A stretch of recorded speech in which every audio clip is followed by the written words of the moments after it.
The governor will not make his official decision until sometime before 6 p.m. on Tuesday, the day of the scheduled death sentence, where both sisters will be present. In Jackson, Lisa Brown, WLBT News. Gas prices have been on a constant roller coaster ride this summer.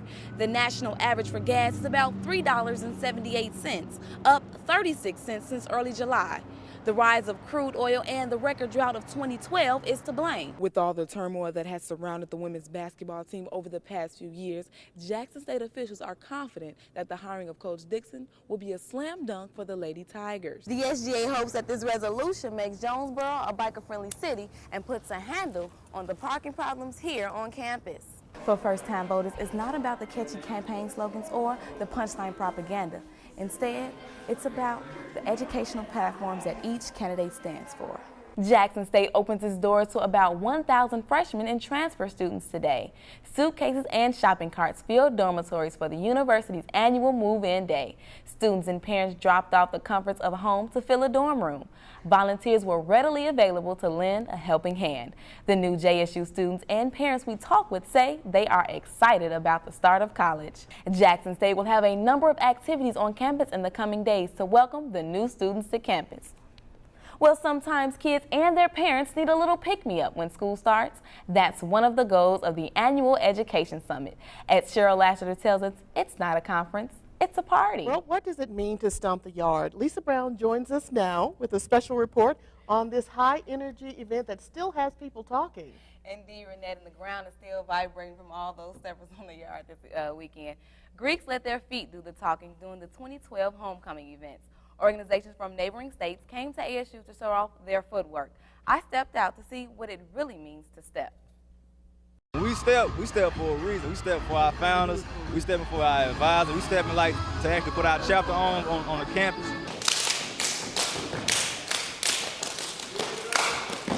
Greeks from all over stepped their way onto Arkansas State University's campus this weekend. The Divine Nine and IFC NPC held step shows to see which organization could stump the yard. We're the first predominantly Caucasian fraternity to actually participate in Step Show. We're trying to get more involved on campus and kind of just show out for the ladies. And it's a great way for us to accomplish both of those things by being out here, supporting Homecoming Week, and getting our name out in the public. We stepping to make our community service events. We stepping for a real live reason than what they stepping for. We don't even step for no cash prize, but we just step. However, some feel other organizations are blind to the true meaning of stepping. It's more understood coming from like a black organization because that's where it rooted from, you know what I'm saying? Like it's more precise with us, like everything is to the T. They do a lot more, I guess, like choreography rather than actual stepping. The different understanding of the term step has caused some organizations to feel stepping has no place in every Greek world.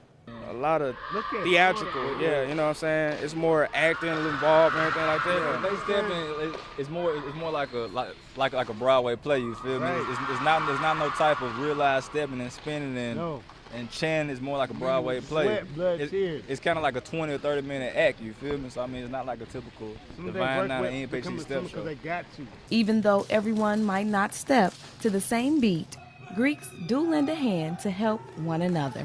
Well, I kind of believe that with the Divine Nine, step kind of originated from that particular group. So it may vary, but actually some of the Divine Nine helped out the steps that we're going to be seeing today. I can't say that we're better than nobody else because we're not. They you know what I'm saying, they go with the crowd they go with, and we do the same. So in order to integrate that, we have to mix and mingle like we're doing now, you know? That's the only way we can see the difference, you know? For ASU TV News, this is Lisa Brown reporting.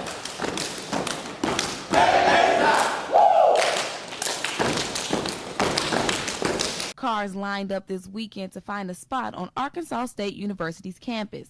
The WWE in concert on Friday steered in more traffic than usual, causing the Jonesboro Police Department to get involved. Added additional officers, and they've also brought in some civilian employees to assist with directing traffic out here on the roadway to make sure that everything flows evenly. Arkansas State University has the parking spots to accommodate more than 1,500 vehicles. However, the police department here does not have enough officers to handle the traffic. Police department doesn't have the manpower to supply the amount of officers that you have to have per amount of people that are attending the event. That's why the police department works all the events at the university, at the convo, and the football, strictly because of manpower. Due to the rain in recent days, JPD did have a challenge to park every vehicle. We use a lot of the grass area out at the university here for parking.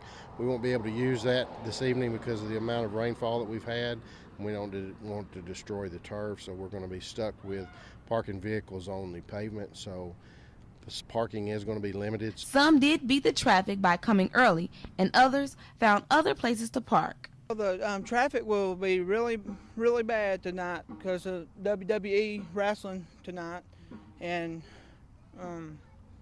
we just come early. We came up here at 10 o'clock this morning. Over here is closer than where everybody else is going to park, because right here is, 300 yards to the front door, so it would be a great place to park. For ASU TV News, this is Lisa Brown reporting. During Monday's demonstration for Chavez Carter, Dr. Richard Burns received the honor of walking side by side with Reverend Jesse Jackson. So I was on his left side, and the victim's mother was on his right side, and we walked downtown and to the police department, and I was kind of surprised to be that much a part of the demonstration. Reverend Jackson and Dr. Burns were joined by many friends and family members of Chavez Carter for the 2-mile walk. That crowd kept getting bigger and bigger. I'm not sure how many people finally arrived, but we marched from Haltom to the police department. Burns says he does not know why he was given the opportunity, but feels quite honored. And it kind of surprised me. I was wearing my Marine Corps veteran cap, and I'm not sure why, but Reverend Jackson grabbed my hand, wanted me to walk with him, and wanted me to hold this sign. Burns lives just houses down from where Chavez Carter was shot, and just like his walking partner, Reverend Jackson, is concerned for the outcome. How did a left-handed guy shoot himself in the right temple of his head while handcuffed behind in the back of a police car after being patted down twice? That's a mystery, and the expression that Reverend Jackson kept using was Houdini justice.